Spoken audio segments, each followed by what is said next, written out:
Ազգային ժողովն արտահերթ նիստում ընդունել է ՔՊ-ի հեղինակած Հայաստանի եւ Ադրբեջանի միջև խաղաղության հաստատման վերաբերյալ հայտարարությունը։ Նախագծին կողմ է քվեարկել 64 ձեռնպահ 2 падգամավոր։ Ձեռնպահ են քվեարկել անկախ падգամավորներ Հովիկ Աղազարյանն ու Հակոբ Ասլանյանը։ Ընդդիմադիր երկու խմբակցությունները նիստին չեն մասնակցել։ ՔՊ-ական Հայկ Կոնջորյանը ասել էր, որ այսպիսով խորհրդարանն իր աջակցությունն է հայտնում օգոստոսի 8-ին Վաշինգտոնում ձեռք բերված պայմանավորվածություններին։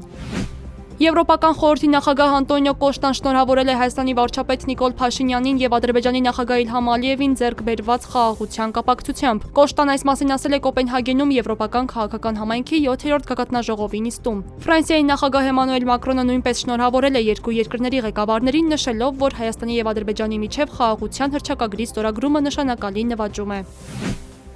Մերձավանում տեղի ունեցած սպանություններով պայմանավորված պաշտոնից ազատվել է Ազգային անվտանգության ծառայության Արմավիրի մարզային վարչության պետ Գարիկ Բարսեղյանը։ ԱԱԾ պետի հրամանով այդ պաշտոնում նշանակվել է Հակոբ Պետրոսյանը։ Աղմկահարույց սպանություններից հետո սա արդեն 4-րդ պաշտոնակությունն է։ Ավելի վաղ պաշտոնից ազատվել էին Քննչական կոմիտեի Արմավիրի մարզային քննչական վարչության պետ Հրաչյա Ղազարյանը, Քրեական ոստիկանության Արմավիրի մարզային վարչության պետ Արթուր Բդոյանը, Արմավիրի մարզի դատախազ Վահան Սարգսյանը։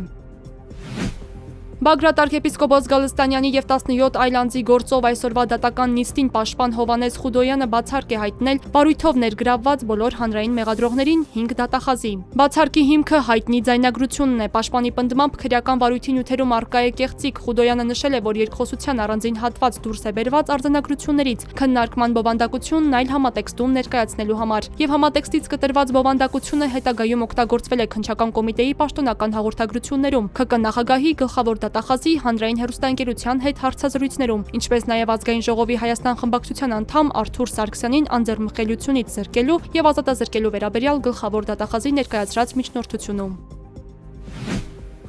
Ավտոմեքենայից բարձր հնչող երաժշտության համար այսուհետ տուգանք է նախատեսվում։ Նաև միավոր կհանվի։ Ազգային ժողովն այսօր երկրորդ ընթերցմամբ եւ ամբողջությամբ ընդունել է մեքենաներում լրացուցիչ ուժեղացուցիչներ կամ խլացուցիչներ տեղադրած վարորդներին տուգանելու մասին օրինագիծը։ Խախտումն արձանագրվելու է տեղզննման ժամանակ, որտեղ բացի գործարանային սարքերից մնացած ամեն ինչ, եթե ստանդարտին չի համապատասխանում եւ ակնհայտ է, որ լրացուցիչ սարքավորում է, կհանվի։